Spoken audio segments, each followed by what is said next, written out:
Hey everyone, and welcome back to another Doom Patrol recap here on the channel. This episode picks up right where last week's left off, with CYBORG having been kidnapped by the Bureau of Normalcy. Let's go ahead and get right into Season 1, Episode 12, titled CYBORG Patrol. The episode begins with CYBORG still held captive at the Bureau. They've been testing his cybertronics and discovering that his operating system is missing. Back at the manor, Larry explains that what the Bureau is and speculates that they're the ones who have CYBORG. He tells them about his time there and how they studied him and tortured him after his accident.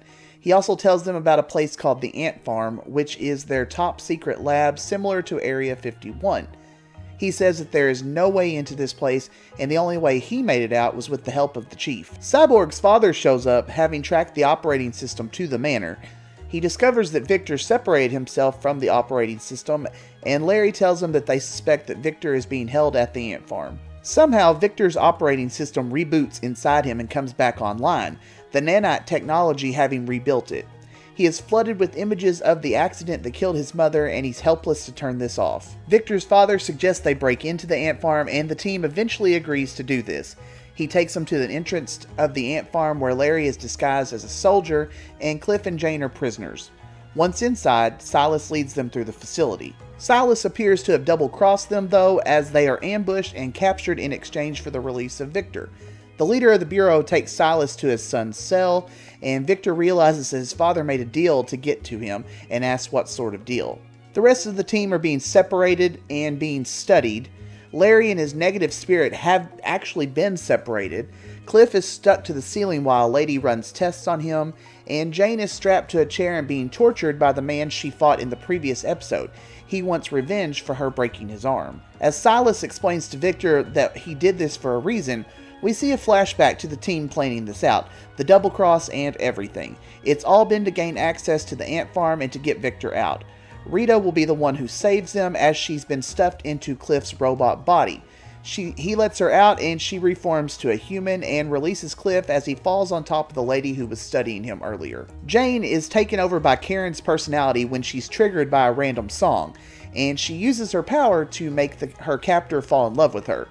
Now, once she escapes, she does turn back into Jane and takes him out as she meets back up with Cliff and Rita. They find Larry and his negative spirit and then realize that they have to help the hundreds of people trapped here.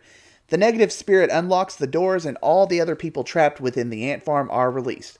Now, I do have a feeling this may come back to bite them in the butt later on. I'm sure the Bureau are monsters, but they may have had good reasons for holding some of the powered people there. The head of the Bureau comes face to face with the gang, and as he's spouting off something evil, these creatures come down the hall. Now, it's hard to describe them. At first, I thought they were butts with legs, and then I realized they were mouths with legs.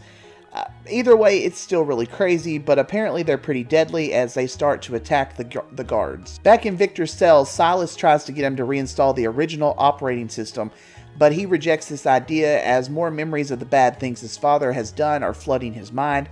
He goes crazy on his father and then starts beating him down. Once he's done beating Silas, he turns around and finds Mr. Nobody behind him. Mr. Nobody has set this all into play, and he tells Victor all of this.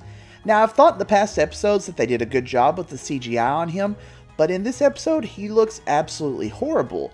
Like, honestly, it's something out of an early 2000s video game. The CGI here was terrible and really took me out of a very emotional moment, as Victor may very well have killed his own father, yet I can't really focus on it because of how bad Mr. Nobody looks. The episode ends there with Victor holding his father's body, and we're left to wonder if he's actually dead or not. You never know with this show. I'm going to leave this one here, and we'll pick up in the next recap. Thanks for watching, and please consider subscribing if you have not already done so, as I do daily recaps and reviews of your favorite shows and movies. And as always, thanks again for watching, and have a great day.